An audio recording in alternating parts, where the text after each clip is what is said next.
Hey guys, I know it's been a long time that I've made a video, and this is actually take two of the same one because YouTube new video uploader on my laptop is being crazy. Okay, so this is gonna be a little different than my other videos, of course.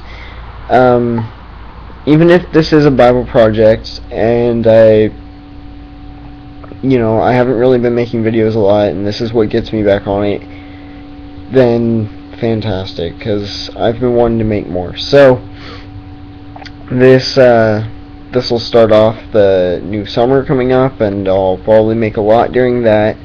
So look forward and keep watch.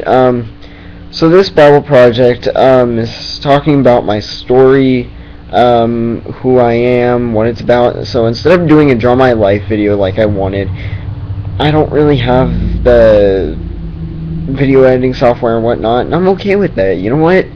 I like talking and using inflection. It's what I'm good at, and this way you get to actually see my facial expressions as well. I'm pretty excited about it. So, um, yeah.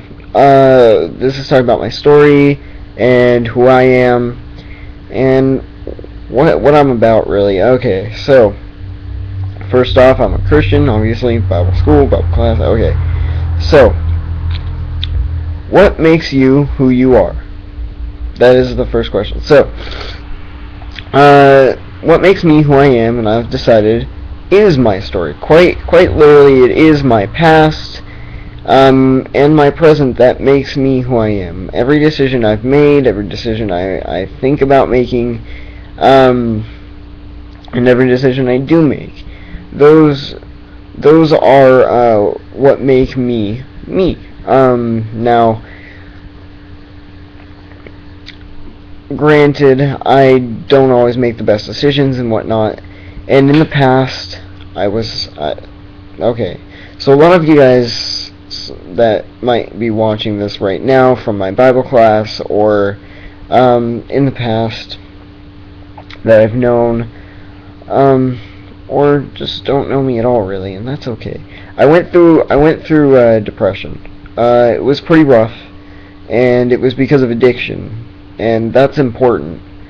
I've noticed that almost every kind of addiction I've ever seen happen to somebody has equaled depression, and that's what the enemy wants. The enemy wants us to be depressed and hating on ourselves constantly. That way we start to lose hope and abandonment, and we start to forget our identity in Christ and realize that it becomes something that just really is dark. And yeah, it was bad. I don't enjoy thinking about it. I don't enjoy talking about it, but it's something that is definitely prominent. I didn't have one giant thing happen to where God is real, I have to become Christian. No, I didn't have that. I never really had that ultimate God experience, except for one kind of small time, and that was the emotion that I felt from God, and that helped me along my search, but it didn't change my life drastically, like getting hit with bolts of lightning or something, dying, going to heaven, and coming back. That, I mean, I've heard those stories, and that didn't happen to me. It was more rational, more logical with me. The way I came to Christ was,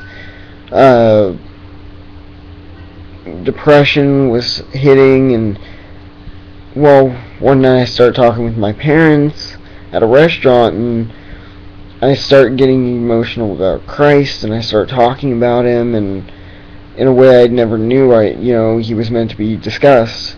And then the next 2 weeks, and actually a month really, the next month I started to just, that was false. That emotion I experienced was false. I became diehard agnostic.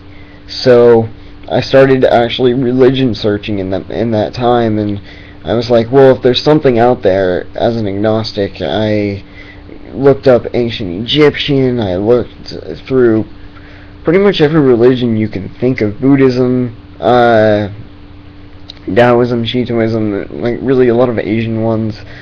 I knew a lot about Islam already. I didn't need to hear more. Yeah, so I started religion searching, and I ended up Wiccan of all things, and that's really interesting, because for me, as a Wiccan, I started to think, well, evil's prominent in this world, and evil can be real and utilized, and then I realized, well, if evil's real, Satan's real as well, and if Satan's real, therefore God has to be real, and if God is good, and good triumphs over evil, as it says in Revelation, I'm on the wrong team, I'm playing for the wrong side. So that logical ration went to something I really believed in, and I realized, I have to, I want to be on the winning side, I want to do good things. I want to be for my maker. So it was pretty logical, and then I started to, learn things about Jesus that I'd never really known. I knew he died for me and stuff, and I barely believed it at that point, and then I realized, what, he did it, and I had some pretty life-changing ideals go through my head, and that's what changed me. It was the mindset. It was what made me who I am. And from then on, I've been working at becoming a man of God, and researching how to be a man of God, and what a man of God is and looks like. And that's what I've been looking for, and I'm doing currently. That depression I was in lasted from, when I was 12 even, all the way to late or early or midway junior year for me somewhere. And so a lot of you that knew me during that time, you saw what happened and what I went through and how I acted, and I regret a lot of stuff. I'm human. The flesh got in the way, and it usually does. We all do. We all have that. And so I really implore you guys to actually start looking at these questions as I'm going through them yourselves. And okay, so let's go with the next question here. How would you describe yourself to others? So how I describe myself to others, physically, of course, that blonde guy with the glasses, of course, the round glasses, and he's white and he's got greenish blue eyes or whatever. That's how I describe myself physically. But how I describe myself in personality is, I try to be kind. I care. I really do. I care about people, and I want to look after people, and it's difficult, but it's what we're called to do as Christians. So that's how I identify myself with in looking at others. I describe myself as trying to do my best for Christ, and I know all this is going to sound like the basic Bible definition answer, but it's true. So the next question is, how do you see the world? How I see the world, this raises a lot of big open-ended questions for people, and a lot of topics that I'm not going to go into in this video. But how I see the world is one organism of God's creation.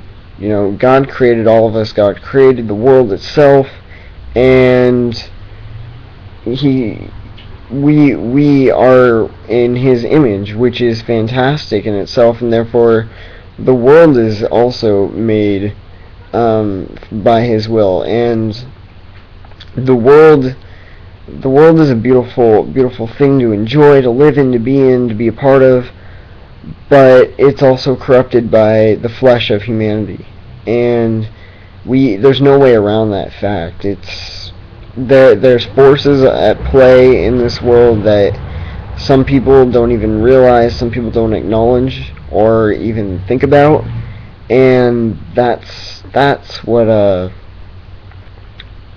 I see the world as, is something that's kind of really a battlefield, spiritual battlefield. And as Christians, we need to be warriors for Him.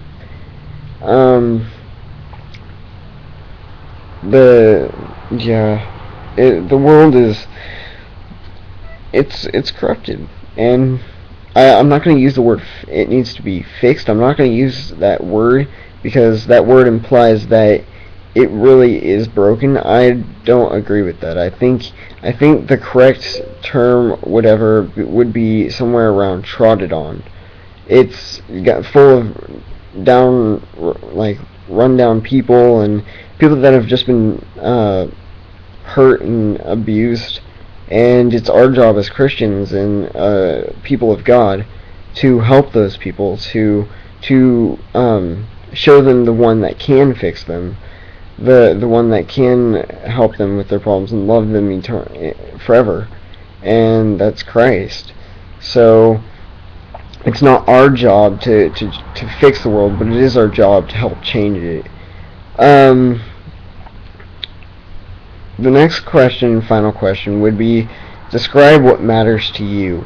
And for me, this is a hard yet easy question to answer, because what matters to me is Christ, and that in itself is taking the hard road through the world, and it's going to be difficult, yet it's going to be worth it. At least that's what I believe. And so being a man of Christ is really what matters to me, and being a man of Christ is being a man of God, and that's different than being a guy. I wanna make that distinguished. Being a guy and being a man are two different things. Being a man is taking responsibility and taking initiative, being a leader, a spiritual leader especially, and showing that through your actions and what you say and what you do. Whereas being a guy, you can be a guy, you can hang around and fish, sports, that kind of stuff, power tools, wood shop. That's all fantastic mechanics. That's all guy stuff. That's what society defines as guy stuff. And I it may sound weird coming from me, but I love getting into all that too. But being a man is defined by the Bible as being a spiritual leader for your community, and that's what I'm going for. And so I thank you guys for watching. I know this video is kind of long, but it's really what I'm about, and I'm going to make more videos in the future and can keep up with it.